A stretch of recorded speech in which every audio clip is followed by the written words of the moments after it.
2000 ஆண்டு காலமாக நாங்கள் சண்டை போட்டு வருவோம். வெறுமனே 50 ஆண்டு காலத்தில் நீங்கள் வந்து நாங்கள் தான் ஆரியத்தை எதிர்த்தோம், நாங்கள் தான் ஆரியத்தை எதிர்த்தோம்னு பேசுறது எப்படிங்க ஏற்றுக்க முடியும்?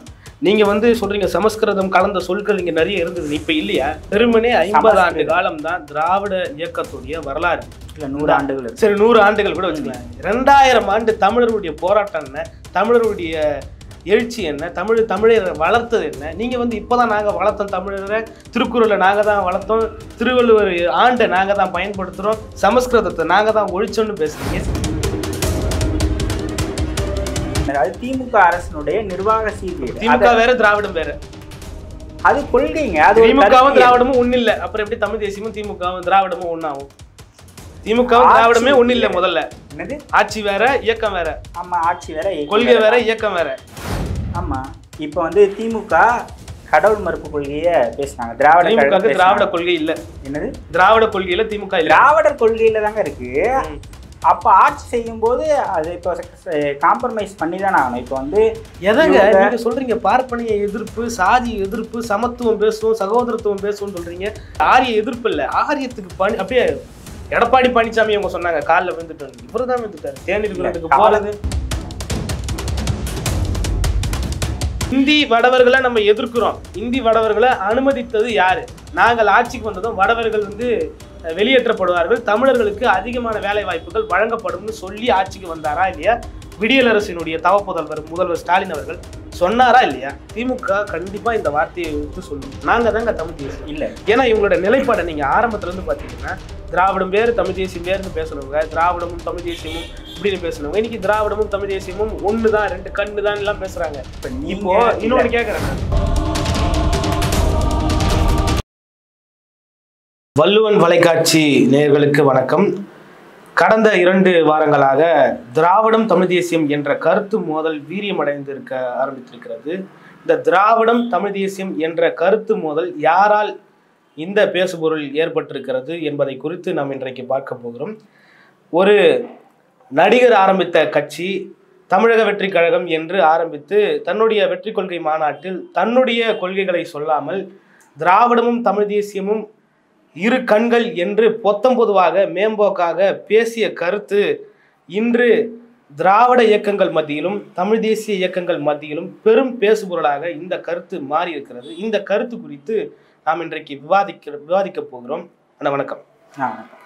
திராவிடம் தமிழ் தேசியம் 2 கண்கள்னு பேசுறப்போ நம்ம இதை எப்படி எதிர்க்கிறாங்க தமிழ் தேசியவாதிகள்னு பார்த்தீங்கன்னா, திராவிடமும் தமிழ் தேசியமும் ஒண்ணுதான் அப்படின்னு விஜய் அந்த சொன்ன வார்த்தை, அதற்கு பின்பு சீமான் அவர்கள் சொல்ற கருத்து, அதற்கு முன்பு வரை என்னுடைய தம்பி அவர் வரதை நான் வரவேற்கிறேன், அவருடைய அரசியலை நான் வரவேற்கிறேன் அப்படின்னு பேசுற சீமான் வந்து இந்த கருத்துக்கு அப்புறமா அன்னைக்கு இரவே வச்ச செய்தியாளர் சந்திப்புல என்ன பேசுறாருன்னா, திராவிடம் தமிழ் தேசியம் 2 கண்கள்னு பேசுறாரு, எங்களுக்கு 2 கண்களுமே தமிழ் தேசியம் தான் அப்படின்றத சொல்றாரு. அப்போ இந்த வேலையில அவர் பதிவு பண்ணது என்னன்னு பார்த்தீங்கன்னா, தன்னுடைய கொள்கைக்கு இது எதிராக இருக்குது அப்படின்றத சீமான் அவர்கள் பதிவு பண்ணிட்டார்.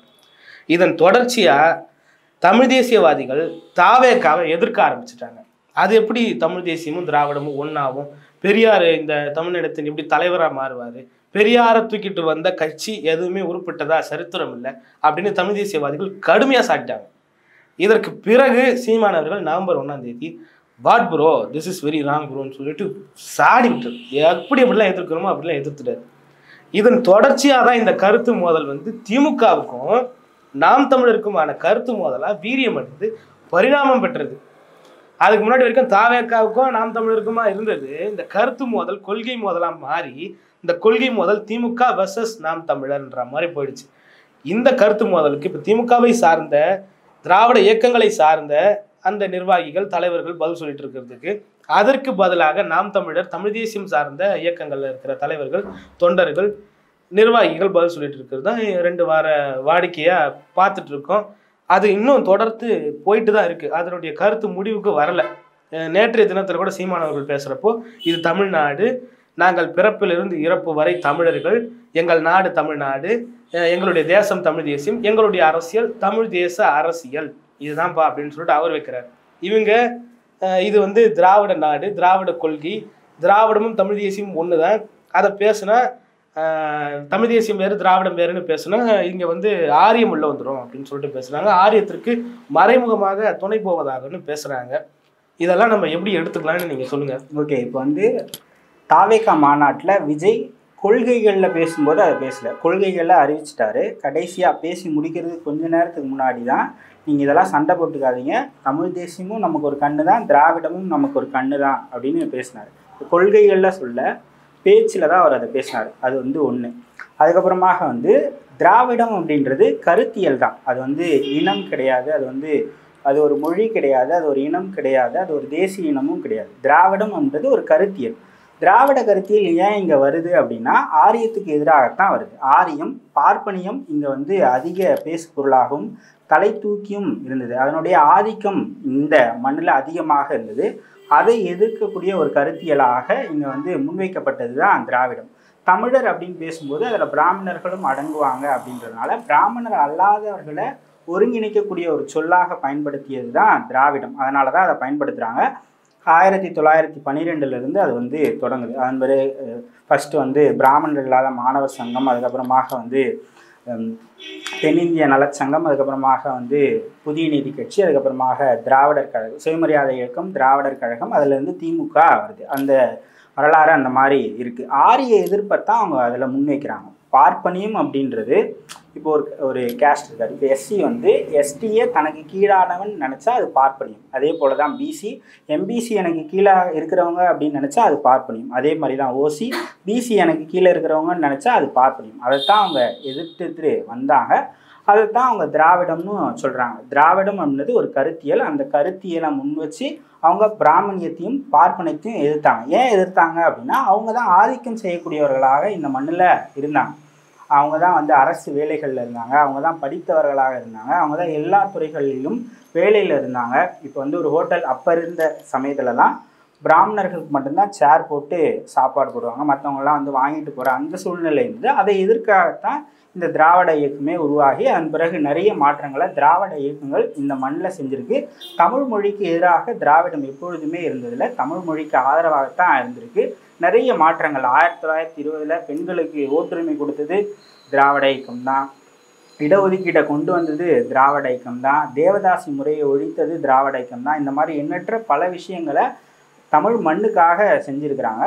பிராமண எதிர்ப்பு, ஆரிய எதிர்ப்பை சொல்லுவதற்காக திராவிடம் என்ற சொல்லை பயன்படுத்தினாங்களே தவிர தமிழ் மொழிக்கு எந்த வகையிலும் அவங்க வந்து எதிர்ப்பாக இல்லை. தமிழ் மொழியும் தமிழ் இலக்கியங்கள்லையும் திமுக மேடைகள்லையும் திராவிடர் கழக மேடைகளிலும் தொடர்ச்சியாக அவங்க பயன்படுத்திட்டு தான் வராங்க. திருவள்ளுவர் ஆண்டை இப்பவும் கூட அவங்க பயன்படுத்துகிறாங்க, தமிழ் மாதங்களை அவங்க பயன்படுத்துகிறாங்க.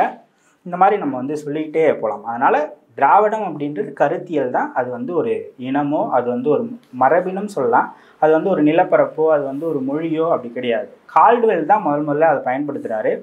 இங்கே தமிழ், தெலுங்கு, அதுக்கப்புறமாக மலையாளம், கன்னடம், துளு ஆகிய 5 மொழி குடும்பங்களை நம்ம வந்து திராவிட மொழி குடும்பம் அப்படின்னு சொல்லலாம். அதில் தமிழ் வந்து தலைமையான மொழி அப்படின்னு அவர் சொன்னார். அதன் பிறகு அயோத்திதாச பண்டிதர் அது சொல்ல பயன்படுத்தியிருக்கிறார். அவர் திராவிடம் அப்படின்றத திராவிட மகாசபை அப்படின்றத பயன்படுத்தினார். அதன் பிறகு அந்த ரெட்டமலை சீனிவாசன் பயன்படுத்தியிருக்கிறார். அதன் பிறகு பெரியார் அதை வந்து முன்னெடுத்து செல்கிறார். திராவிட கொள்கையில் தான் சமத்துவம் வருது, சமூக நீதி வருது, அதன் பிறகு தான் இடஒதுக்கீடு கொள்கை வருது. திராவிட இயக்கங்கள் தான் இதற்காக போராடி இருக்கிறாங்க. அதே போல் வந்து அப்போல்லாம் தமிழ் மொழியோடு சமஸ்கிருத கலப்பு என்பது அதிகமாகவே இருந்தது. அதன் பிறகு தான் தனி தமிழ்நாடு, தமிழ் மொழியில் வந்து பெயர் வைக்கணும், தமிழ் மொழி சமஸ்கிருத கலப்பில்லாமல் பேசணுன்றதெல்லாம் அப்படி தான் வந்து. அதன் பிறகு தான் திருமாவளவன் அவங்க அப்பாவுக்கு தொல்காப்பியன் அப்படின்னு பெயர் மாற்றினார். ராமசாமின்னு இருந்தது, தொல்காப்பியன் மாற்றினார், அவங்க அக்காவுக்கு பெயர் மாற்றினார். இந்த மாதிரி நம்ம நிறைய விஷயங்களை சொல்லிக்கிட்டே போகலாம். தனித்தமிழ் இயக்கம், தனி தமிழ்நாடு அதுக்கப்புறமாக வந்தது. இப்போ வந்து பெரியார் அவர்கள் 1900 திராவிடர் அப்படின்றத மொழி வாரியாக மாநிலங்கள் பிரிக்கப்பட்ட வரை தான் பேசியிருந்தார். மொழி வாரியாக மாநிலங்கள் பிரிக்கப்பட்ட பிறகு தமிழ்நாடு தமிழருக்கே என்று தான் அவர் இறுதி வரை இறக்கும் வரை அவர் அதைத்தான் பேசினார். அதனால் திராவிடம் என்பது தமிழுக்கு எதிரானதில்லை, தமிழுக்கு ஆதரவாகத்தான் இருந்திருக்கு, தமிழை வந்து வளர்த்திருக்கு அப்படின்னு தான் நம்ம சொல்ல முடியும். அது வந்து உங்களோட கருத்தாக நம்ம எடுத்துக்கலாம். இதில் இன்னொரு பக்கம் பார்த்தீங்கன்னா திராவிடம்னா என்னன்னு சொல்லிட்டு திராவிட முதல்வர்கிட்ட கேட்குறப்ப என்ன சொல்கிறாரு, இந்த கல்யாணம் தான் திராவிடம், இந்த காது குத்து தான் திராவிடம் பேசுகிறாரா இல்லையா? ஏன் நீங்கள் அவருக்கு திராவிடம்னா இதுதான், இந்த நிலப்பரப்பு தான், இல்லை இந்த மரபினம் தான், இல்லை இந்த கோட்பாடு தான், இந்த கொள்கை தான் திராவிடம்னு ஏன் சொல்லி கொடுக்கல? இன்னொன்று, பெரியார் ஆரம்பித்த திராவிடர்ன்றது நீங்கள் சொல்கிறது பார்ப்பனியர் அல்லாதோர், தமிழர் என்றால் பார்ப்பனியர் உள்ள வருவாங்க அப்படின்னு சொல்லிட்டு திராவிடர், பிராமணர், பார்ப்பனர் இவர்கள் எல்லாம் உள்ள வருவாங்க, திராவிடர்னு சொல்றாரு. பெரியார் சொன்னது பார்ப்பனர் அல்லாத தமிழர்கள், பார்ப்பனர் அல்லாத இனங்கள் எல்லாருமே திராவிடர்னு குறிப்பிடுறாரு. ஆனா அண்ணா என்ன சொல்றாருன்னா பார்ப்பனர்களை சேர்த்துட்டு திராவிடம்னு சொல்றாரு. திராவிடருக்கும் திராவிடர்களுக்கும் இருக்கிற வேறுபாடே வெவ்வேறு. பெரியாருக்கு அண்ணாருக்குமே இங்க கோட்பாட்டுல குழப்பம் இருக்கு. அவங்களே கோட்பாட்டுல பிரிஞ்சு நிற்கிறாங்க. நீங்க முதல்ல அதை தெளிவுபடுத்துங்க. அதுல ஒன்றுனீங்க திராவிடர்னா என்ன, திராவிடம்னா என்ன, அதுல ஒன்றுனீங்க. அதை விட்டுட்டு முதல்ல அதுவே ஒண்ணு இல்லை. திராவிடர் ஆரிய கடந்த திராவிடம். இதுல திராவிடம் ஆரியரும் உள்ளடங்கிய மக்கள் தொகை கொண்ட 4 மொழி பேசக்கூடிய மக்கள் திராவிடம். திராவிடம் வேறு, திராவிடர் வேறு. இதுவே ஒண்ணு இல்லையே. இதுல நீங்க எப்படி திராவிடமும் தமிழ் தேசியமும் ஒண்ணுன்னு நீங்க பேச முடியும்? இல்லை, இப்போ 1944 திராவிடர் கழகம் உருவானது. 1949 திமுக உருவானது. அப்போ சென்னை மாகாணமாகத்தான் இருந்தது. சென்னை மாகாணம் அப்படின்றது ஒரிசாவினுடைய சில பகுதிகள், மைசூர் விட்டுட்டு கர்நாடகா, ஆந்திரா இருந்தது, கேரளாவும் திருவிதாங்கூர் சமஸ்தானத்தை விட்டுட்டு கேரளாவினுடைய உள்ளடக்கிய பகுதிகளும் இருந்தது. இப்போ சென்னை மாகாணம் ஒன்றாக இருந்தது. அப்போ எல்லா மொழி பேசக்கூடிய மக்கள் இருந்தாங்க. தமிழர்கள் இருந்தாங்க, மலையாளிகள் இருந்தாங்க, கன்னடர்கள், தெலுங்கர்கள் எல்லோரும் இருந்தாங்க. அப்படி எல்லோரையும் உள்ளடக்கி ஒரு கட்சியை உருவாக்கும் போது திராவிடர் நம்ம பயன்படுத்தலாம், அந்த சொல் தான் ஏற்கனவே இருக்கேன்னு அதை பயன்படுத்தினாங்க. திமுக உருவாக்கும் போதும் அப்படிதான். இப்போ நீங்கள் கேட்டீங்க இல்லையா, இப்போ திராவிடன், திராவிடர், திராவிடன். திராவிடர்னா தனி நபர், திராவிடம் அப்படின்னா நிலப்பரப்பை குறிக்கிறது. நான் ஏற்கனவே சொன்னேன் இல்லையா, பார்ப்பனியத்தை அவங்க எதிர்த்தாங்க, பிராமணரை எதிர்த்தாங்க. பார்ப்பனியம் அப்படின்றது இப்போ பிராமணர்லேயே முற்போக்கான ஆட்களும் இருக்க தான் செய்கிறாங்க. ஒட்டுமொத்தமாக பிராமணர்கள் எல்லோரையும் நம்ம அவங்க எல்லாருமே ஜாதியை ஆதரிக்கணும்னு சொல்ல முடியாது. அதில் முற்போக்காளர்களும் இருக்கிறாங்க. அவங்களெல்லாம் திமுகவில் இணைந்து பயணிச்சும் இருக்கிறாங்க. ஸோ அதற்காக தான் அண்ணா அவர்கள் அது மாதிரி பயன்படுத்தினார். அவர் திராவிட நாடு கேட்டால் அதன் பிறகு திராவிட நாடு கொள்கையை கழுவிட்டுட்டார். அதே போல தான் பெரியார் அவர்கள் மொழிவாரி மாநிலங்கள் பிரிக்கப்பட்ட பிறகு தமிழ்நாடு தமிழருக்கே என்று தான் அவர் இறுதி வரை பேசியும் இருக்கிறார். அதனால் எந்த இடத்துலையுமே திராவிடம் தமிழை பொய்த்ததோ அதில் தமிழை அழிக்கவோ அந்த மாதிரி எதுவுமே கிடையாது. தமிழை வாழ வச்சு தான் இருக்குது. தமிழுக்காக எண்ணற்ற விஷயங்களை செஞ்சுருக்கு. தமிழ் மொழிக்காகவும் செஞ்சுருக்கு, தமிழ் இனத்துக்காகவும் செஞ்சுருக்கு. இடஒதுக்கீடு அவங்க தான் கொண்டு வந்தாங்க, சமத்துவத்தை அவங்க தான் நிலைநாட்டி இருக்கிறாங்க இப்போ இருக்கிற இதில். அதே மாதிரி சமூக நீதி கொள்கையில் இடஒதுக்கீடையே நம்ம அந்த மாதிரி சொல்லலாம். பெண்களுக்கு கிடைத்த உரிமைகள் அந்த இயக்கம் போராட்டத்தின் மூலமாக தான் வந்தது. இந்தியா சுதந்திரம் பெற்று 1952 முதல் அரசியல் அமைப்பு திருத்தம் கொண்டு வருவதற்கு திராவிட இயக்கம் ஒரு மிக முக்கியமான காரணம். இந்த மாதிரி நம்ம எண்ணற்ற விஷயங்களை சொல்லலாம். யாருமே இது எதையுமே மறுக்கலைங்க. ஆனால் திராவிடம் தான் எல்லாத்தையும் செஞ்சதுன்றதை எப்படிங்க ஏற்றுக்க முடியும்? ஏன்னா இங்கே ஆரிய படை கடந்த பாண்டிய நெடுஞ்செழியன் தானே இருக்கு. திராவிட நெடுஞ்செழியன் இல்லையே. பாண்டிய நெடுஞ்செழியன் யாரு? தமிழரா இல்லையா? தமிழுக்கும் ஆரியருக்கும் இங்கே காலமாக போர் இருக்குதுங்க, சண்டை இருக்குது. அதை தான் உங்களுக்கு நம்ம சேர சோழ பாண்டியர் காலத்தோடு இப்போ ஒப்பிட முடியாது இல்லையா. அப்போ தமிழர்கள் மட்டும்தான் இருந்தாங்க. அப்போ கன்னடமோ மலையாளமோ அதெல்லாம் ஒப்பிடல. நம்ம தமிழ்தாய் வாழ்த்துலயே அதை சொல்லியிருப்பாங்க. திராவிடத்தை எப்படி நாங்கள் ஆரியத்தை தமிழர் எதிர்த்தாங்க, ஆரியம் வீழ்ந்தது போல தமிழ் வீழலை அப்படின்றத அப்போ அந்த போர் நீங்கள் பார்த்துருப்பீங்க. இதை எல்லாவற்றையும் தமிழுக்கும் ஆரியத்திற்கும் நடந்த போரை கைப்பற்றியது திராவிடம் அப்படின்னு தான் நம்ம பேசுகிறோம். ஏங்க 2000 ஆண்டு காலமாக நாங்கள் சண்டை போட்டு வருவோம். வெறுமனே 50 ஆண்டு காலத்தில் நீங்கள் நாங்கள் தான் ஆரியத்தை எதிர்த்தோம், நாங்கள் தான் ஆரியத்தை எதிர்த்தோம்னு பேசுறது எப்படிங்க ஏற்றுக்க முடியும்? நீங்கள் சொல்கிறீங்க சமஸ்கிருதம் கலந்த சொற்கள் இங்கே நிறைய இருந்தது, இப்போ இல்லையா? இப்போ இல்லைன்னு நீங்கள் சொல்கிறீங்களா? ஒரு சொல்லு கூட நீங்கள் சமஸ்கிருதம் கலக்காமல் பேசுகிறீங்கன்னு நீங்கள் சொல்கிறீங்களா? நம்ம கோயில்களில் சமஸ்கிருத மந்திரம் ஓதப்படுதா இல்லையா? அதுக்கு சட்டம் போடுறீங்க, யாரும் மறுக்கலை. ஆனால் அந்த சட்டத்தை யார் பின்பற்றுறா? யாராவது ஒருத்தர் இந்த சட்டத்தை பின்பற்றி தமிழ் வழியே அர்ச்சகர் இருக்கிறாங்கன்னு பேச முடியுமா? காரணம் என்ன சொல்லுங்கன்னா, தமிழ் வழியே இங்க யாரும் பயிற்சி கொடுக்கல, தமிழ் வழியே அர்ச்சகர்கள் இல்லைங்க. அதற்கான சட்டம் இயற்றப்பட்டு அதற்கான சட்டம் போறது பெரிய அதுக்கான அர்ச்சகர்கள் இது பண்ணியிருக்கிறாங்க, ரிக்யூர் பண்ணியிருக்காங்க. இப்போ 3 நாட்கள் முன்னாடி கூட அதற்கான பயிற்சியை முடிச்சுட்டு இப்போ ரிக்யூர்மெண்ட் பண்ணிட்டு தான் இருக்கிறாங்க. நீண்ட ஆண்டு காலமாக இருந்த ஒன்று. வெறுமனே 50 ஆண்டு காலம் தான் திராவிட இயக்கத்துடைய வரலாறு. 100 ஆண்டுகள். சரி, 100 ஆண்டுகள் கூட வச்சுக்கலாம். 2000 ஆண்டு தமிழருடைய போராட்டம் என்ன, தமிழருடைய எழுச்சி என்ன, தமிழை வளர்த்தது என்ன? நீங்க வந்து இப்பதான் நாங்க வளர்த்தோம் தமிழரை, திருக்குறளை நாங்க தான் வளர்த்தோம், திருவள்ளுவர் ஆண்டை நாங்க தான் பயன்படுத்துறோம், சமஸ்கிருதத்தை நாங்க தான் ஒழிச்சோன்னு பேசுறீங்க. சமஸ்கிருத தமிழ்ல இருந்து நாங்க தான் ஒழிச்சோன்னு நீங்க பேசுறீங்களா இல்லையா? ஏங்க தனித்தமிழ் சங்கம் வளர்த்து தமிழை வளர்த்தது தமிழ் தேசியம். பேச முடியாதுங்க. இருங்க சங்கம் வளர்த்து தமிழை வளர்த்தது தமிழ் தேசியம். சங்கம் வளர்த்து சாதியை வளர்த்தது திராவிடம். இதுதான் திராவிடம் செஞ்சது. திராவிடம் செஞ்சது சாதி ஒழிப்பு தாங்க. அப்படி இல்ல, சாதி எங்கங்க நீங்க ஒழிச்சிங்க? இன்னைக்கு நீங்க பேசுறீங்களா இதுதான் பார்ப்பனியம்னு நீங்க சொல்றீங்க. இந்த பார்ப்பனியம் வேங்கை வாயில இது பார்ப்பனியமா இல்லையா? வேங்கை வாயில நடந்த பார்ப்பனியத்திற்கு நீதி கொடுக்கப்பட்டதா இல்லையா? திராவிட இயக்கத்தினுடைய தவ புதல்வருடைய ஆட்சி நீங்க என்ன பண்ணீங்க? நீதி வழங்கப்பட்டதா? திருவண்ணாமலைக்கும் திராவிடத்திற்கும் அது திமுக அரசினுடைய நிர்வாக சீர்கேடு. திமுக வேற திராவிடம் வேற, அது கொள்கைங்க. அது திமுகவும் திராவிடமும் ஒண்ணு இல்ல. அப்புறம் எப்படி தமிழ் தேசியமும் திமுகவும் திராவிடமும் ஒண்ணாகும்? திமுகவும் திராவிடமே ஒண்ணு இல்ல. முதல்ல என்னது? ஆட்சி வேற இயக்கம் வேற. ஆமா, ஆட்சி வேற கொள்கை வேற இயக்கம் வேற. ஆமா, இப்ப வந்து திமுக கடவுள் மறுப்பு கொள்கைய பேசினாங்க. திராவிட கொள்கை இல்ல. என்னது? திராவிட கொள்கையில திமுக இல்ல, திராவிடர் கொள்கையில தாங்க இருக்கு. அப்ப ஆட்சி செய்யும் போது அது இப்போ காம்ப்ரமைஸ் பண்ணி தான் ஆகணும். இப்போ வந்து எதங்க நீங்க சொல்றீங்க பார்ப்பனிய எதிர்ப்பு, சாதி எதிர்ப்பு, சமத்துவம் பேசுவோம், சகோதரத்துவம் பேசுவோம்னு சொல்றீங்க. ஏங்க வேங்கை வாயில குடிநீர் தொட்டியில மலத்தை கலந்துட்டா இதுல காம்ப்ரமைஸ் உங்களுக்கு என்னங்க இருக்கு? அது காம்ப்ரமைஸ் இல்லைங்க. நான் சொல்ல வந்தது, இப்போ வந்து இந்து சமய அறநிலைத்துறை இருக்குல்ல, அது திராவிட இயக்கம் தான் கொண்டு வந்தாங்க, ஓகேங்களா? ஆனா கடவுள் மறுப்பு கொள்கையே ஒரு காலத்துல பேசின இயக்கம் தான் திராவிட இயக்கம். ஆனா ஆட்சிக்கு வரும்போது எல்லா மக்களையும் ஒருங்கிணைத்து தான் ஆட்சியை செய்யணும். அப்போ பிராமணர்களும் இந்த மண்ணில் தான் வாழ்றாங்க, அவங்களுக்கும் சேர்த்து தான் இவங்க ஆட்சி புரிய வேண்டிய சூழ்நிலை இருக்கு இல்லையா? அந்த மாதிரி சொல்றேன் நான். நீங்க இந்து அறநிலையத்துறையே வந்து தமிழ் தேசியவாதிகள் என்ன சொன்னாங்கன்னு பாத்தீங்கன்னா, இந்து அறநிலையத்துறைன்னு வைக்காதீங்க, தமிழர் அறநிலையத்துறைன்னு வைங்க, அப்படிதான் பேசுனாங்க. தமிழர் மரபு அறநிலையத்துறைன்னு வைங்கன்னு தான் பேசுனாங்க. நீங்க இந்து அறநிலையத்துறைன்னு வைப்பீங்க, முப்பாட்டன் முருகனுக்கு விழா எடுப்பீங்க. நீங்க முப்பாட்டன் முருகனுக்கு விழா எடுக்கிறது அரசு சார்பா எடுக்கிறது, இஸ்லாமியருக்கு கோச்சிக்க மாட்டாங்களா? கிறிஸ்தவர்கள் கோச்சிக்க மாட்டாங்க. அவங்களுக்கு நீங்க ஏன் பண்ணல? எல்லாரையும் அரவணைச்சு போகணும்னு நினைக்கிறேன். நீங்க அவங்கள அரவணைச்சு போக துறை இல்லையங்க. அவங்க இந்த மாதிரி துறை விடுங்க, துறை இருந்தாதான் இதை பண்ணணுமா என்ன? அவங்களே அரவணைச்சு போறதுன்னு அரசு அது முடியாது. அரசு வந்து மரச்சார்பற்ற அரசு தாங்க. இது வந்து பார்ப்பனியத்திற்கு துணை போவது. யாராவது மக்கள் வந்து எங்களுக்கு முருகருக்கு விழா எடுங்கன்னு போராடினாங்களா? இன்னைக்கு வந்து ஐயா சேகர் பாபு சொல்றாரு, நாங்க அம்மனுக்கும் விழா எடுக்க போறோம்னு சொல்றாரு, விநாயகர் சதுர்த்திக்கு விழா எடுக்க போறோம்னு சொல்றாரு. இதெல்லாம் வந்து ஆரிய அடிவடுகள் பண்ற வேலை.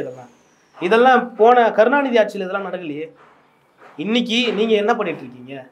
இதுதாங்க விவாதம். இதெல்லாம் பேசுறோம் நம்ம. கருணாநிதி ஆட்சியில் இதெல்லாம் நடந்ததா? அப்போ நீங்க இன்னைக்கு பண்றது வந்து திராவிட எதிர்ப்பு இல்லை, ஆரிய எதிர்ப்பு இல்லை, ஆரியத்துக்கு அப்படியே எடப்பாடி பழனிசாமி அவங்க சொன்னாங்க காலில் விழுந்துட்டு, இவரு தான் விழுந்துட்டாரு. தேநீர் விழுந்துக்கு போறது ஒரு தத்துவம் என்பதே காலத்திற்கு ஏற்றாற்போல் மாறிக்கொள்வதுதான் தத்துவம். காலத்துக்கு ஏற்றாற்போல் மாறாத ஒன்று நிலைத்திருக்காது அப்படின்னு சொல்லுவாங்க. தமிழ் அந்த மாதிரி காலத்துக்கு ஏற்றாற்போல் தன்னை தகவமைத்து கொண்டே வந்திருக்கு. அதே போலதான் இங்கு வாழக்கூடிய பெரும்பான்மையான மக்கள் இந்துக்கள் அவங்களுக்கான ஒன்றை செய்கிறாங்க. இந்து சமய அறநிலைத்துறை செய்கிறாங்க. அது நிறைய சீர்திருத்தங்களை இந்து சமய அறநிலைத்துறை பண்ணிட்டு இருக்காங்க. அதில் ஒன்றா அதை பண்ணுறாங்க. அதை வந்து அரசியலாக்கணும்ட்டு நிறைய பேர் அதில் அரசியல் பேசுகிறாங்களே வேண்டி அதில் பெருசாக ஒன்றும் கிடையாது. முருகனுக்கு விழா எடுத்ததுலேயே நிறைய நீண்ட காலமாகவே தமிழ் கடவுள் முருகன் அப்படின்னு பேசப்பட்டுட்டு வருது. அதனால் அவங்க அதை செஞ்சுருக்கிறாங்களே வேண்டி இதில் பெருசாக பேசுறதுக்கு ஒன்றும் கிடையாது. இந்தி வடவர்களை நம்ம எதிர்க்கிறோம். இந்தி வடவர்களை அனுமதித்தது யாரு? நாங்கள் ஆட்சிக்கு வந்ததும் வடவர்கள் வந்து வெளியேற்றப்படுவார்கள், தமிழர்களுக்கு அதிகமான வேலை வாய்ப்புகள் வழங்கப்படும்னு சொல்லி ஆட்சிக்கு வந்தாரா இல்லையா? விடியலரசினுடைய தவ முதல்வர் ஸ்டாலின் அவர்கள் சொன்னாரா இல்லையா? சொன்னார். எத்தனை தமிழர்களுக்கு இங்க வேலை வாய்ப்பு கிடைச்சிருச்சு? வெள்ளை அறிக்கை கொடுக்க முடியுமா? டிஎன்பிசியே நீங்க தமிழர்களுக்கு கொடுக்கலன்னா அப்ப எதை கொடுப்பீங்க? டிஎன்பிசி தமிழ்நாடு ஸ்டேட் போர்டே நீங்க கொடுக்கலன்னா வேற எதை கொடுக்க முடியும்? ஐயோ, டிஎன்பிசில தாங்க சொல்றேன். டிஎன்பிசில தமிழர்களுக்கு தான் முன்னுரிமை, வேற யாருக்கு முன்னுரிமை நினைக்கிறேன்? அது தமிழ்நாடு வேலை வாய்ப்பு. தமிழ்நாடு வேலை வாய்ப்புல தமிழர்களுக்கு கொடுக்காம வேற யாருக்கு நீங்க கொடுக்க போறீங்க? அதை தவிர்த்து இருக்கிற அரசு வேலை வாய்ப்புகள் இல்ல தனியார் வேலை வாய்ப்புகள்ல எத்தனை தமிழர்கள் வேலை செய்யறாங்க? தனியார் இப்போ எல்லா ஃபேக்டரிஸ்லயும் எத்தனை தமிழர்கள் அதிகமா வேலை செய்யறாங்க? கூலி செம்மையா வாங்குறாங்கன்ற தனியார் துறையில நீங்க அதெல்லாம் பண்ண முடியாது. அது அவங்களுடைய விருப்பம். அதெல்லாம் நம்ம எதுவுமே அதுதான். நீங்க ஆட்சிக்கு வர்றதுக்கு முன்னாடி அதை தானே பேசுனீங்க. இங்க இருக்கக்கூடிய எல்லா தமிழர்களுக்கும் வேலை வாய்ப்பை ஏற்படுத்தி தருவோம்னு சொன்னீங்கல்ல. அதிகமான வடவர்கள் எப்போ வந்தாங்க? இப்பதான் வந்திருக்காங்க. கடந்த 10 ஆண்டுகளா தான் அதிகமான வடவர்கள் வந்திருக்காங்க. காரணம் தமிழ்நாட்டுல திருப்பூர்ல தமிழரை அடிச்சு ஓடுறது எந்த காலம் இல்ல, அதுக்கு காரணம் சொல்றேன் கேளுங்க. தமிழகத்துல கல்வி அறிவு பெற்றவர்கள் அதிகமாக இருக்கிறாங்க. எல்லோருமே முதல் தலைமுறையில படிச்சிருக்காங்க.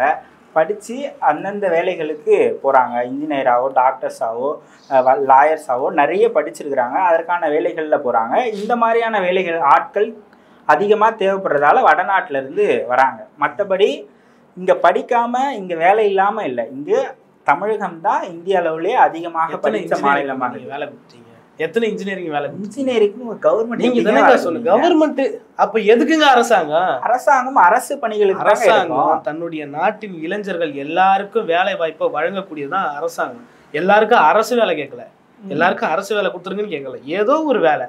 இந்த கல்லூரி இத்தனை மாணவர்களை தயார்படுத்தி வெளியேற்றுதுன்னா அந்த கல்லூரி இத்தனை மாணவர்களுக்கும் வேலை வாய்ப்பை ஏற்படுத்தி தரணும் அப்படின்றது அரசாங்கத்துக்கு தெரியுமா தெரியாது? அப்போ அத்தனை வேலை வாய்ப்புக்கு இங்கே எத்தனை ஃபேக்ட்ரிஸ் இருக்குது, எத்தனை அரசு உடைமை இது இருக்குது, இதெல்லாம் பேச முடியுமா? அப்போ எத்தனை பேருக்கு நீங்கள் வேலை கொடுத்துட்டீங்க? நீங்கள் பேசுகிறீங்க தமிழை எல்லாம் படிச்சுட்டான், அவன் இந்த வேலையெல்லாம் செய்ய மாட்டான்னு சொல்கிறீங்க. அந்த வேலை செய்யறதுக்கே இப்போ வடவன் வந்துட்டானுங்க. எல்லா இன்ஜினியர்ஸும் ரோட்டில் தெரிஞ்சுட்டு இருக்கிறாங்க இல்லையா? பொதுவா அப்படி சொல்ல முடியாதுங்க. எல்லோரும் தமிழகத்துல ஓரளவுக்கு படித்தவர்களாக நல்ல வேலையில தான் இருக்காங்க. ஐடி துறையில அதிகமான தமிழர்கள் இங்க வேலை பார்க்கறாங்க. அதெல்லாம் நீங்க சொல்ல முடியாது. வெளிநாடுகளுக்கு போய் அதிக தமிழர்கள் வேலை பார்க்கறாங்க. வடவர்களை தமிழர்கள் எதிர்க்காம இல்ல, வடவர்களை தமிழர்கள் எதிர்க்காம இல்லை, இந்தியை எதிர்க்காம இல்லை. இந்திய ஆர்ப்பாட்டத்திற்கு எதிராக தமிழர்கள் போராடுறாங்க, இந்தி மொழிக்கு எதிராக தமிழர்கள் போராடுறாங்க. இந்தி தெரியாது போடான்னு திமுக சொல்லுது, இந்தி படிக்க மாட்டேன் போடான்னு தமிழர்கள் பேசுகிறோம், இந்தி தேவையில்லைன்னு தமிழர்கள் பேசுகிறோம். இங்கே இப்போ இல்லை, அப்போதுலேருந்தே நம்ம வடவர்களை எதிர்த்துட்டு வரோம். அதனால் வடவர்கள் வேறு, இங்கே இருக்கக்கூடிய திராவிடர்கள்னு சொல்லி ஆந்திராவில் இருக்கிறவங்க, மலையாளிகள், கர்நாடகாவில் இருக்கிறவங்க காவிரி தண்ணி தராங்களா?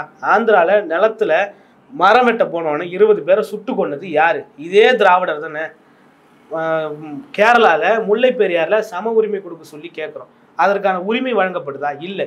கர்நாடகாவில் காவிரியில் தண்ணி கேட்குறோம், எல்லாரும் தனித்தனியாக குடியேறிட்டான், நான் மட்டும் இங்கே எல்லாருக்கும் பொதுன்னா அதை எப்படி ஏற்றுக்க முடியும்? அப்போ இங்கே என்ன பேசுகிறோம்னா தமிழ்நாட்டை தமிழர் ஆள வேண்டும். இங்கே தமிழர் ஆளலன்னு முதல் முறையாக ஒரு குரல் எப்போ எழுப்பப்படுதுன்னு பார்த்தீங்கன்னா 2009 ஈழத்தில் படுகொலை நடந்தப்போ தான் இந்த குரல் எழுப்பப்படுது. அப்போது தமிழர்களும் திராவிடர்கள் தான் நீங்கள் சொல்கிறீங்கன்னா அங்கே இருக்கக்கூடிய ஈழத்தமிழர்களும் திராவிடர்கள் தான் சொல்லலை. தமிழ், தெலுங்கு, கன்னடம், மலையாளம் இதெல்லாம் சேர்ந்து தான் திராவிடம்னு பேசுகிறீங்கல்ல. அது கருத்தியல். சரி, கருத்தியல நீங்கள் பேசுகிறீங்கல்ல. ஈழத்தமிழர்கள் திராவிடர்களா இல்லையா? ஈழத்தமிழர்கள் திராவிடர்கள் என்றால் அவர்கள் 1,50,000 பேர் சுட்டு கொண்டு செத்து போய் எந்த திராவிடம் ஆந்திராவில் இருக்கிறவங்க அழுதாங்களா? மலையாளிகள் அழுதாங்களா? கர்நாடகாவில் இருக்கிறவங்க அழுதாங்களா? இலங்கையில் இருக்கிறவங்க தமிழர்கள். இலங்கையில் இருக்கிறவங்க தமிழர்களுங்க. இவங்க இறந்தப்போ அவங்களுக்கு அழுக வந்துதா? தமிழன் மொத்த பேரும் அழுதானா இல்லையா? அழுதானா இல்லை? இதே ஆந்திராவில் இருக்கிற சந்திரபாபு நாயுடு அன்னைக்கு என்ன பண்ணாருன்னு பார்த்தீங்கன்னா ராஜபக்சேவை கூப்பிட்டு வெங்கடாச்சலபதி கோயிலுக்கு அனுமதிச்சார். சிவப்பு கம்பள வரவேற்பு முடிஞ்சப்புறம் கூப்பிட்டாரா இல்லையா? ஏன் இதை பண்ணணும்? அப்போ தமிழர் விரோத போக்க நீங்க சொல்லக்கூடிய திராவிடர்கள் தொடர்ந்து செஞ்சுட்டு வராங்களா இல்லையா? தமிழர் விரோத போக்க தான் இவர்கள் செய்யறாங்க. அப்போ முதல் முறையா தமிழ் தேசியம் தமிழர்னு பேசுறப்போ இவங்க எப்படி அதை எதிர்கொள்றாங்கன்னு பாத்தீங்கன்னா இது ஒரு தேச துரோக சக்தி, பிரிவினைவாதம் இது அப்படின்னு சொல்லிட்டு பேசுறாங்க. ஐயா கொளத்தூர் மணி அவர்கள் இருங்க முடிச்சிடறேன். கொளத்தூர் மணி அவர்கள் முன்னாடி நாம் திராவிடர் கட்சின்னு ஆரம்பிச்சார். நாம் தமிழர்னு இவங்க ஆரம்பிச்சு தமிழ் தேசியம்னு சீபா ஆதித்தனாருடைய கட்சியை கைப்பற்றி தமிழ் தேசிய கோட்பாடு கொள்கைகளை முன் வச்சு பேசுறாங்க. இவர் நாம் திராவிடர் கட்சின்னு ஆரம்பிச்சாரு. அதுக்கப்புறம் பின்னாடி என்ன நடந்ததுன்னு பார்த்தீங்கன்னா ஐயா வைகோ பேசுறாரு. அதிமுக திமுக இருக்கிற சண்டை இருக்கட்டும், தேர்தல் சண்டை, ஆனா கொள்கையா நம்மளை எதிர்க்க ஒருத்தன் வந்துட்டான் அப்படின்னு பேசுறாரு. அப்போ அவங்களுக்குலாம் ஒரு அச்சுறுத்தல் என்னன்னா இங்க தமிழர்னு பேசுறது யாரு? அவன் உண்மையிலே தமிழரு, நம்ம எல்லாருமே தெலுங்கரு, மலையாளிகள், கன்னட மக்கள். அப்போ நம்ம தான் இந்த நிலத்தை ஆளுறோன்றது தெளிவுபடுத்திடுவான். நீங்கள் சொல்லுங்கள், கருணாநிதி தமிழரா தெலுங்குரா? ஒரு சின்ன மேலன்ற ஒரு சாதியை சார்ந்தவர், இசை வெள்ளாளர்னு இங்கே தன்னை பேசிக்கிறாரு, தன் சாதியை ப்ரமோட் பண்ணிக்கிறார், தன் சாதியினும் பேரை மாற்றிக்கிறார். இவர் கள்ள ட்ரெயின் ஏறி வந்தன்னு இவரே சொல்கிறார். இவரோட கூட இருந்த இன்னொரு எழுத்தாளரும் சொல்கிறார். அதை நம்ம ஏற்றுக்கிறோமா இல்லையா? ஜெயலலிதா தமிழரா இல்லையா? எம்ஜிஆர் தமிழரா இல்லையா? வைகோ தமிழரா இல்லையா?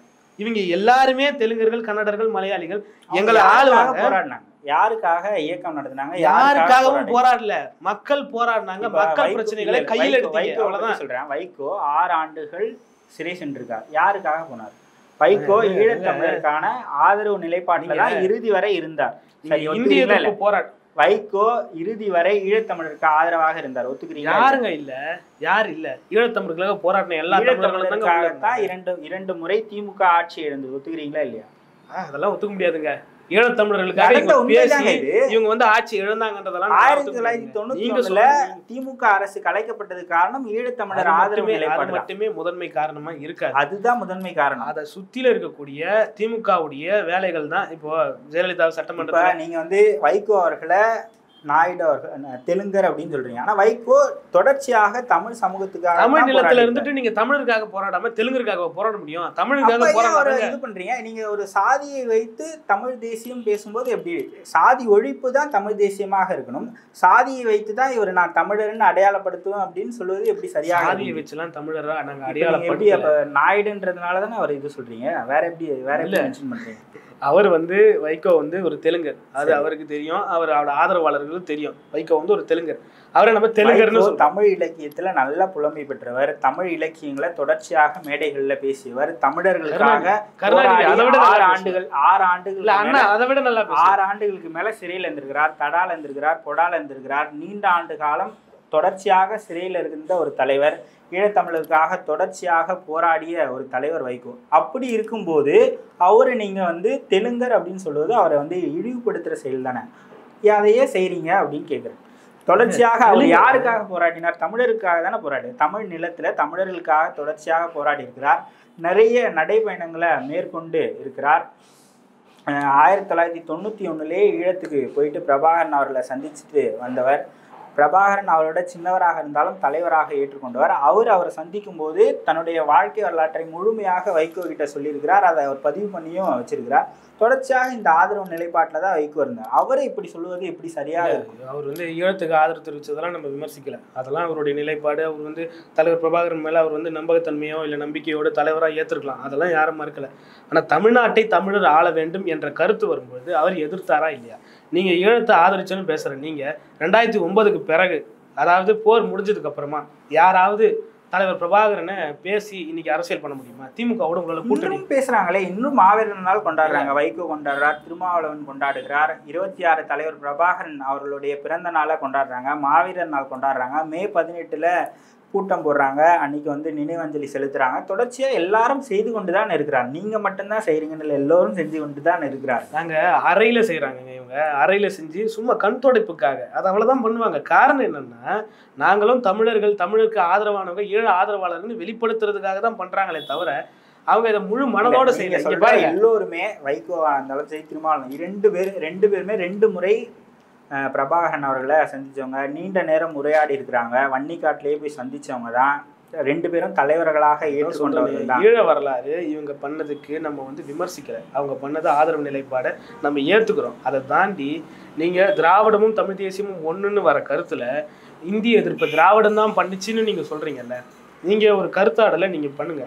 தமிழர்கள் இந்திய எதிர்ப்புக்கு எதிராக போராடினார்கள், அதை கைப்பற்றினார் அண்ணா. அது எங்கெங்கெல்லாம் இந்திய எதிர்ப்பு போராட்டங்கள் நடந்ததோ அங்கெல்லாம் போய் அது தன்னுடைய போராட்டம் இல்லையா? இருங்க அதோட தன்னுடைய போராட்டம்னு சொல்லிட்டு, திராவிட இயக்கத்தோடைய போராட்டம் சொல்லிட்டு கைப்பற்றக்கூடிய அளவிற்கு அவருக்கு அனுபவமும் அவருக்கு பக்குவமும் அன்னைக்கு இருந்தது. ஏன்னா அங்க நடக்கிற போராட்டங்களுக்கு போயிட்டு ஒரு தலைவரா நின்று பேசுறப்போ மக்கள் அவர் பின்னாடி நிக்கிறாங்க. மற்றபடி அது திராவிடர் கழகம் நடத்திய போராட்டம் கிடையாது. இது வந்து ஆண்டாண்டு காலமா தமிழ் பொறுக்கிகள் இந்த வேலையை செய்யறாங்கன்னு பெரியார் பேசினாரா இல்லையா? தமிழ் பொறுக்கிகள் இந்திக்கு எதிராக போராடிக்கிட்டு இருக்காங்கன்னு பேசினாரா? இந்த கால சூழ்நிலைக்கு ஏற்ற மாதிரி பேசுவாங்க. ஒரு முழுமையாக ஆதரவு பெற்ற ஒரு தலைவர் யாராவது சொல்லுங்க நீங்க ஒருத்தர்.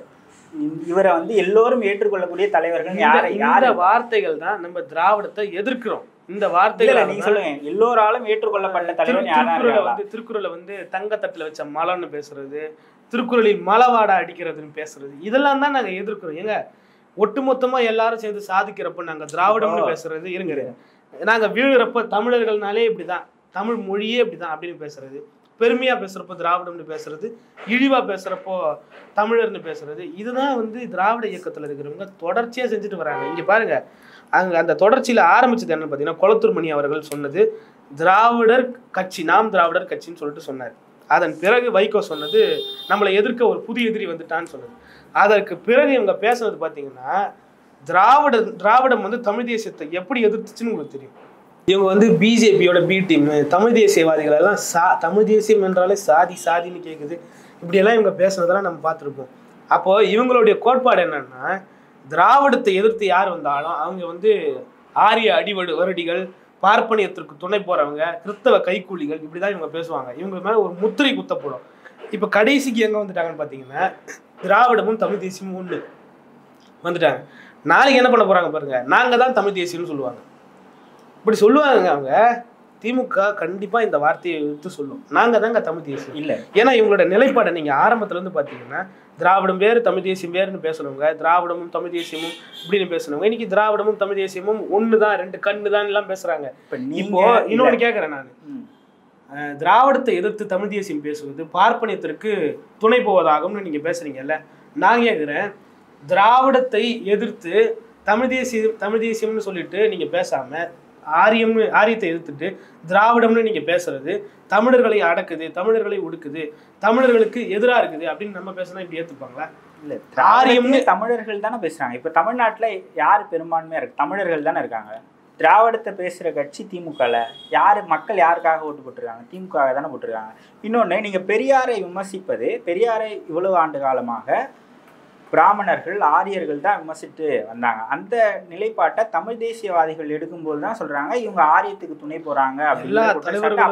எல்லா தலைவர்களும் விமர்சனத்திற்கு அப்பாற்பட்டவர்கள் தான் பெரியாரே சொல்லியிருக்காரு. அதுல பார்ப்பனர் தான் எதிர்க்கணும், இவங்க தான் எதிர்க்கணும், அவங்க தான் எதிர்க்கணும். கருத்து உடன்படலையா, கருத்து சரிப்படலையா, யார் வேணாலும் எதிர்க்கிறாங்க. நாங்க திராவிடத்தை ஏத்துக்கணுங்க. 50 ஆண்டு காலமா திராவிடருடைய ஆட்சியில தான் வாழ்ந்தோம். 100 ஆண்டு காலமா திராவிட சித்தாந்தம் தான் எங்களை ஆண்டுட்டு இருந்தது. திராவிட சித்தாந்தத்தை வச்சுதான் நாங்க ஆரியத்தை எதிர்த்தோம், ஒத்துக்கிறோம், ஏத்துக்கிறோம். நீங்க எல்லாரும் திராவிடர் தான் சொன்னாங்க. ஆனா திராவிடம் எப்போ அழிஞ்சதுன்னு பாத்தீங்கன்னா, நாங்க மரம் வெட்ட போனோம்ல, எங்களை வெற்றி சுட்டிங்கல்ல, இப்போ கர்நாடகாவில் போறப்ப தண்ணி கேட்டு போனோம்ல, அப்போ யாருன்னே தெரியாது வயசானவர் வண்டி ஓட்டின்னு போறவங்களை இறங்கி அடிச்சிங்கல்ல, முதுகுல தவடையில தாடையில எல்லாம் அடிச்சிங்கல்ல. அப்போ அந்த அதிர்வுல திராவிடம் செத்து போய் தமிழ் தேசியம் எழுந்துச்சுங்க. திராவிடம் செத்து போய் தமிழ் தேசியம் பிறந்துச்சு. அவ்வளவுதான் தமிழ் தேசியம். தமிழனா இருந்தா என்னை அடிப்பாங்க, தமிழனா இருந்தா என்னை வெட்டுவான், தமிழனா இருந்தா என்னை சுடுவான். திராவிடனா நான் சொன்னணும் அப்படின்னா ஒண்ணுமே பண்ணலையே. என்ன இதே 850 மீனவர்களை என்னை சுட்டு கொண்டுட்டான். எந்த திராவிடம் எனக்காக அழுதான்? இந்த திராவிடம் போராடினானா? இந்த திராவிடம் போராடினானா? போராட மாட்டான். ஏன்னா நாங்கள் தமிழர்கள், தமிழருக்காக தமிழர் தான் போராட முடியும். நான் உள்ளபடி அழுவேன், உளமாற அழுவேன், நீ ஒப்பு கழுவ. ஸ்டாலின் ஒப்பு கழுவுறாருங்க, நாங்க உள்ளபடி அழுவுறோங்க. இவ்வளவுதாங்க வேறுபாடு. இதுல தமிழர் தான் பேச முடியும். இதுக்கப்புறமா திராவிடம்ன்ற ஒரு இனம் இல்லை, திராவிடம்ன்ற ஒரு மொழி இல்லை. திராவிடம்ன்ற ஒரு மொழி இருந்தா நீங்க எடுத்துட்டு வாங்க. திராவிடன்ற ஒரு ரேஸ் நீங்க பாயுதுன்னு சொல்றீங்கல்ல, ஒரு ரேஸ், அந்த ரேஸ் என்ன ரேஸ்ன்னு நீங்க சொல்லுங்க. அந்த ரேஸ் உண்மையிலே பாயுதா இல்லையான்னு நம்ம பார்ப்போம். அதுக்கப்புறம் நாங்க தமிழர்கள் யாரு, தமிழர்களுடைய தொன்று தொட்ட வரலாறு என்ன, அதனுடைய பண்பாடு என்ன, பாரம்பரியம் என்னன்னு நாங்க பேசுறோம். நீங்க என்ன ரேஸ் இருக்குது, அந்த ரேஸுக்கு என்ன பண்பாடு இருக்குது, என்ன பாரம்பரியம் இருக்குதுன்னு நீங்க பேசுங்க, விவாதிப்போம். அதை விட்டு தமிழும் திராவிடமும் ஒண்ணு, இந்த மண்ணு இப்படிலாம் நீங்க பேசக்கூடாது. அதை தவிர்த்துக்கணும். அதை தவிர்த்துட்டு நீங்க திராவிடராகவே இருங்க, நாங்க உங்களை ஏத்துக்கிறோம். திராவிடர் முதல்ல தெலுங்கரா இருங்க. உங்களை நீங்க தெலுங்கர்னு காட்டிக்கங்க. நீங்க தெலுங்கர்ன்ற போர்வையை மறைக்கிறதுக்காக நாங்கள் திராவிடர்கள்னு காட்டினீங்க, ஓகே ஏத்துக்கிறோம். இப்ப திராவிடர்கள்லாம் இருக்க, திராவிடர்கள் யாருன்னு மக்களுக்கு நாங்க அம்பலப்படுத்திட்டோம். மக்களுக்கு தெரிஞ்சிச்சு, திராவிடர்னு ஒருத்தர் சொல்றான்னா அவன் தெலுங்கனா இருப்பான். விஜய் உட்பட யாமெல்லாம் திராவிடன்னு சொல்றான்னா அவன் தெலுங்கனா இருப்பான்றது மக்களுக்கு தெரிஞ்சு. தம்பி தமிழர் ஒருத்தர் கட்சியா விஜய் வந்து தெலுங்கர்னு நான் சொல்லல, திராவிடம்னு எவன் பேசுறானோ அவனுக்கு பின்னாடி தெலுங்கர் இருப்பாங்க, தெலுங்கு இருக்கும் அப்படின்னு நம்ம பேசுறோம். தெலுங்கு, மலையாளம், கன்னடம், பிற மொழியாளர்கள் இருப்பாங்க. அதனாலதான் அவன் திராவிடம்னு பேசுவான். புரியுதா? சுத்த தமிழன், பச்சை தமிழன் எப்பவுமே தன்னை தமிழன் தான் காட்டிப்பான். அப்படி தமிழன்னு நம்ம பேசுறப்போ ஒரு அணி வந்து திராவிடம்னு பேசுதுன்னா அவங்க தெலுங்கரா தான் இருப்பாங்கன்னு மக்களுக்கு அம்பலப்படுத்திட்டோம். அதனாலதான் இப்ப நீங்க என்ன பண்றீங்கன்னா, ஐயோ நம்மளுடைய வேடம் கலைக்கப்பட்டது, நம்மளுடைய போர்வை எடுக்கப்பட்டதுன்னு சொல்லிட்டு தமிழும் தமிழ் தேசியமும் திராவிடமும் ஒண்ணுன்னு நீங்க வரீங்க. ஒண்ணுன்னு வரப்போ இந்த கருத்து ஆடலை நம்ம எடுத்து வைக்கிறோம். இதுக்கு பதில் சொல்லுங்க, இதை பத்தி விவாதிங்க. அதாங்க திராவிடம் என்பது அது இனம் கிடையாது. அது வந்து சொன்ன இல்லையா, கருத்தியல் தான் திராவிடம் அப்படின்றது. திராவிடம் தமிழர்களுக்காக தான் போராடியது, தமிழர்களுக்காக தான் பேசியது, தமிழர்கள் தான் திராவிடம் அப்படின்னு பேசினாங்க. வேறு யாரும் இங்கே பேசல. தமிழகத்தில் இருக்கக்கூடிய பெரும்பான்மையான மக்கள் திராவிட கருத்தியலை ஏற்றுக்கொண்டு இன்னமும் இருக்கிறாங்க. 60% திராவிட கருத்தியலை ஏற்றுக்கினாங்க, திராவிட கருத்தியலுக்கு ஓட்டு போட்டாங்க. இதுக்கப்புறமா திராவிட கருத்தியல் இந்த நிலத்துல அழிக்கப்படும், ஒழிக்கப்படும். திராவிட கருத்தியல் குப்பைக்கு எரியப்படும். இவ்வளவுதான். இந்த திராவிட கருத்தில் குப்பைக்கு எரியப்படுவதனால் ஆரிய கருத்துக்கள் ஊடுருவிடும். இந்த கதை பூச்சாண்டிலாம் காட்டக்கூடாது. இந்த நிலம் தமிழ் நிலம். இது இங்க வாழக்கூடிய மக்கள் நாங்கள் எல்லாரும் தமிழர்கள், தமிழை தாய்மொழியாக கொண்ட தமிழர்கள், தமிழ் தேசியத்தை விரும்புகிறோம். எங்களுடைய அரசியல் தமிழ் தேசிய அரசியல், எங்களுடைய தலைவர் தமிழ் தேசிய தலைவர் பிரபாகரன் இப்படின்னு ஒரு கட்சியை பேச சொல்லுங்க, நான் திராவிடத்தை ஏற்றுக்கிறேன். திராவிடத்தில் இருக்கிற தலைவரை பேச எங்க பிரபாகரன் படம் போறது உங்களுக்கு என்னங்க அவ்வளோ அவமானமா இருக்குது? என்னங்க உங்களுக்கு அவ்வளோ பயம்? நாங்க தான் பிரபாகரனுக்கு போராடணும், நாங்க தான் பிரபாகரனுக்கு சோறு கொடுத்தோம், நாங்க தான் பிரபாகரனுக்கு ரத்தம் கொடுத்தோம்னு பேசுறேன். நீங்க இல்லாத எல்லா கட்சிகளுமே பிரபாகரனை தலைவராக ஏற்றுக்கொண்ட கட்சி. முதல்வர் ஸ்டாலின் அவர்கள், காங்கிரஸ் முதல்வர் ஸ்டாலின் அவர்களுக்கு உண்மையிலே துணிவு இருந்தா, உளப்பூர்வமான தமிழர்கள் மீது அன்பு இருந்தா, தமிழ் தேசிய தலைவர் பிரபாகரனுக்கு 26ஆம் தேதி விழா எடுக்க முடியுமா? முடியுமா? முடியாதுல்ல. திராவிட தமிழரை பத்தி பேசுறீங்க, தமிழரை பத்தி பேசுறீங்க. இந்திய நாடாளுமன்றத்தால் தடை செய்யப்பட்ட இந்த பூச்சாண்டி கதெல்லாம் பேசக்கூடாது. நிஜமாதாங்க. சீமானை பிடிச்சிட்டு போயிட்டு உளவுத்துறை இது பண்ணிட்டாங்களா, கைது பண்ணி? இந்த அரசாங்கம் இருக்கிறதுனால பண்ணலங்க. தமிழ் தேசிய அரசு மலரும் அன்று தலைவர் பிரபாகரனுடைய பிறந்த நாள் ஒரு மாபெரும் விழாவாக, தமிழர் விழாவாக கொண்டாடப்படும். அன்னைக்கு இந்த ஸ்டாலின் எடப்பாடி பழனிசாமிலாம் வேடிக்கை பார்ப்பாங்க. ஒத்துக்கிறீங்களா? முடியுமா? முடியாதா? முடியும். அதை பண்ண சொல்லுங்க. தமிழ் தேசியமும் திராவிடமும் ஒண்ணுன்னு கையெழுத்து கும்பிட்டு நாங்கெல்லாம் வீட்டுக்கு போய் படுத்துறோம்.